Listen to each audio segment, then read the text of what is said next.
Hey everybody, this is Mark Heaps for CreativePro, and I'm going to show you guys a new feature in Photoshop 2020 that I think is a game changer for our workflow and our efficiency. So let's take a look at how artificial intelligence through Adobe Sensei is going to help you with selections. So inside of Photoshop 2020, in the area that you would normally find your selection tools, right over here on the top left, you're used to seeing the quick selection tool if you've been using CC for a while, and you're used to seeing the magic wand tool if you've been touching Photoshop at all for the last 30 years.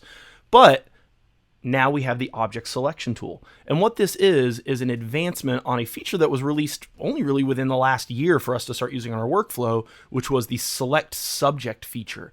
And this would actually use artificial intelligence to look at the image on the screen and try to decide, hey, do any of those pixels in this image look like something that I've been taught? And it uses probabilistic machine learning to make that decision. Now that gets really nerdy. We don't have to worry about it right now.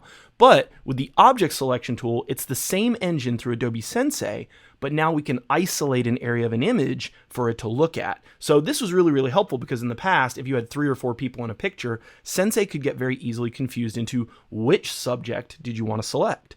Now we can take this tool and actually draw the area we want to have Sensei look at. So up in the top here, there's a default setting for rectangle, and I'm going to change that to lasso. This is going to allow me to take this puppy, which would not be an easy thing to select, and just kind of draw a very loose lasso around the puppy, its paws, kind of inside of the sweater here. But look at all these colors. They're all brown, shadows. There's a lot of strong contrast. And I got to tell you, this photographer shot this really grainy. It's out of focus back here. There's a lot of ISO noise. But when you come to the end stop and you let go, Sensei is going to think and do a little bit of processing and make a decision about what do those pixels actually look like.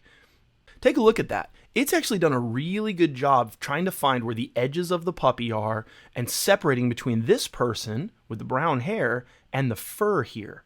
This is really impressive as a starting selection.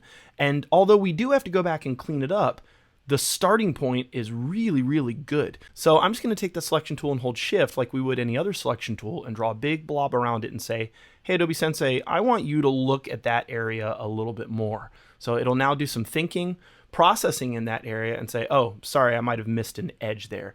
Again, it's done a pretty good job. It's got a little bit extra here it needs to find. But I'm not having to zoom in and do a lot of that finite work that we once had to do. Now I can also hold Option to subtract. And there you go. In just a couple of clicks, we've got a pretty good starting point for a selection.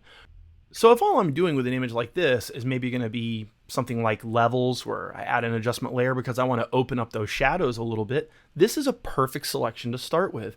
I can go in here now and lighten up that middle exposure and brighten the dog up a little bit. I can reduce some of the darkness in the low key area here. And now I know I've got something that won't look too burned when it's being printed out.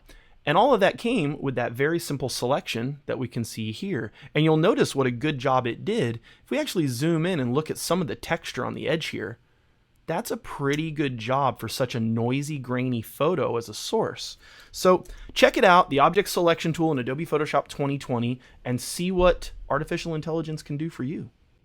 I'm Mark Heaps, at Life by Pixels on all social media. Definitely going to see you guys at CreativePro, and I hope to be sharing more soon.